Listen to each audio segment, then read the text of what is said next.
In a previous viral video, we looked at the possibility that a sudden health crisis, rather than a legal problem or a political scandal, could be Donald Trump's biggest challenge this year. We touched on evidence looking at Trump's changes in speech patterns, his age, his weight, his family history of Alzheimer's. And there was great interest in this topic, as clearly it's salient and it's relevant to people in the United States and around the world.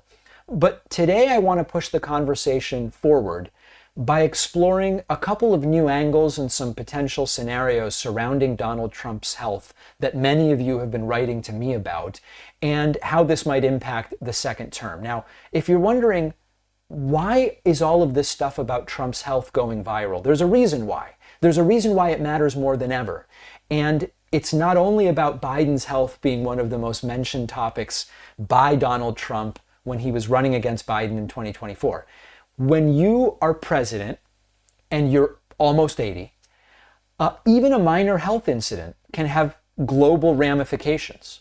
The stakes couldn't possibly be higher, given public perception and Trump's historical prominence. Remember that when Donald Trump had COVID during his first term, and he was airlifted to the hospital, and doctors were saying, and doctors and his staffers were all conferring, and they were saying, well, listen, if we bring him to the hospital now, even though he's not that sick, it's going to rattle markets and global leaders because they will think he is sicker than he really is. And the counterpoint from doctors was, listen, he can walk to the helicopter right now, and he can walk off of the helicopter at Walter Reed.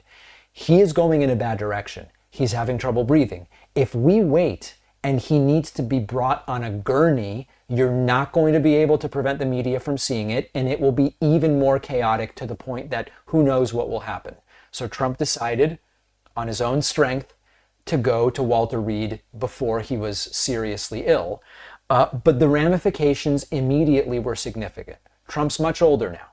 Over the past few months, Trump's gone back to the rallies and the public events. We see that the energy levels are often extraordinarily low. His speech continues to degrade. It's nothing super alarming as far as a change over the last 4 to 6 months, but it's enough to be a topic of discussion. When he sits down with the right-wing networks and he gets the softball questions, he repeats the same talking points over and over again, misremembers details, seems confused. Part of it is his rhetorical style.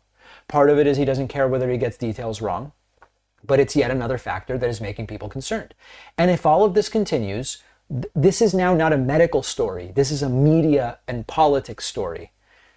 Will mainstream corporate media or conservative media or even Trump's own staff be honest about what's going on? Or is it going to be buried? But the most important new layer of this is that now that we're seeing the people that are part of Donald Trump's new administration, do you think we would even know if there was such a health crisis? What I mean is the following. We've seen cases where Trump's medical information is carefully curated, right? The rush to release that glowing health report in 2018 that said very little of substance. They want to control the narrative about Trump's physical condition. And this time, Trump has more loyalists than ever around him, people less inclined than ever to admit anything unflattering about Trump. I think that a health crisis might remain hidden or downplayed for as long as possible, leaving the American people in the dark. Even a mild health scare could be weaponized or could be concealed. And the question is whether transparency and loyalty, which is going to win out in such a situation. Now, I do want to be fair here and objective and bring up the possibility that Trump is a superager, and none of this is going to end up being a big deal. Superagers are people in their 70s and 80s who maintain robust cognitive and physical health, and Trump has a very intense schedule. He does a lot of media appearances, even if they're wacky. He has a penchant for rallies. He's remaining engaged. Trump might be a superager who, despite a terrible diet and almost no exercise, he remains healthy enough for the job for quite some time. Now, anecdotal examples of superagers don't counteract that Trump is obese and he's got a family history of dementia, and there's a lot of concerns here. So it is going to be extraordinarily interesting and potentially horrifying to see how such a situation is handled by his staff, because I wouldn't put it past them to cover it up for absolutely as long as they can. I want to hear from you about it. How significant do you think Trump's health will be as a political factor in 2025? Do you believe that his administration will be forthright and forthcoming about what's going on if that should happen? Email me, info@davidpakman.com. That is also the same email address if you want a signed copy of my forthcoming book.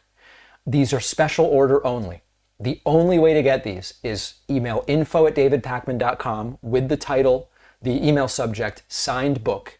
You'll have to pay for it separately. It will be shipped to me. I will sign it, dedicate it to you, and ship it back out. They'll be about $50, okay? About 65 of these have been spoken for. There might be 100, 150 available. info@davidpakman.com if you would like one, signed book in the subject line. We'll take a quick break and be back right after this. Did you know that Americans use over 20 billion K-cups every year, the little plastic cups that go in Keurig machines? That is more than 50 million single-serve plastic K-cups going to landfills daily.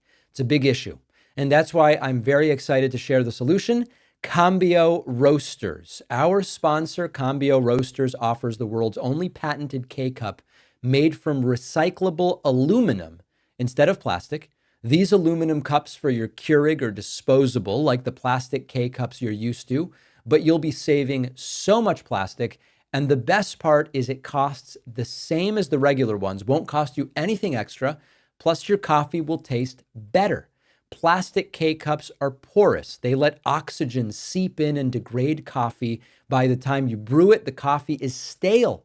Aluminum, on the other hand, is completely impervious to oxygen. It locks in freshness until you brew, and you can really taste the difference. Cambio uses 100% organic, small farm-sourced Arabica coffee from all around the world. They share 20% of profits with 10,000 coffee farming families, ensuring 60,000 fewer people go hungry each year. Stop wasting plastic and enjoy better coffee. Go to cambioroasters.com and use the code PAKMAN to get 25% off any 10-pod box or larger. The link is in the description.